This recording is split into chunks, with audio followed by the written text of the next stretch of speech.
this is PJ with CLK Supplies, and welcome to How to Get It Done 1 Minute Locksmith Tips.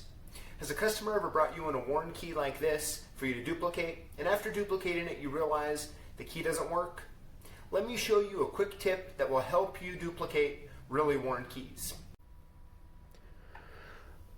Okay, so when you have a worn key like this one, most likely you've already tried to cut it and it didn't work, and you're like, yeah, with the wear on here, I probably need to shim it or something. So what I like to use is sticky notes. What you want to do is grab one of them, fold it in half like that, and then go ahead and put it in the jaw just like that. Go ahead and put your key in like that, tighten it down, and then just rip off both sides of the paper like that.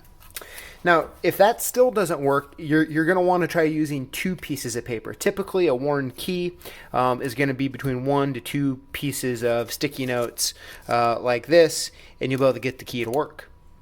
Thanks for watching. We'll see you next time.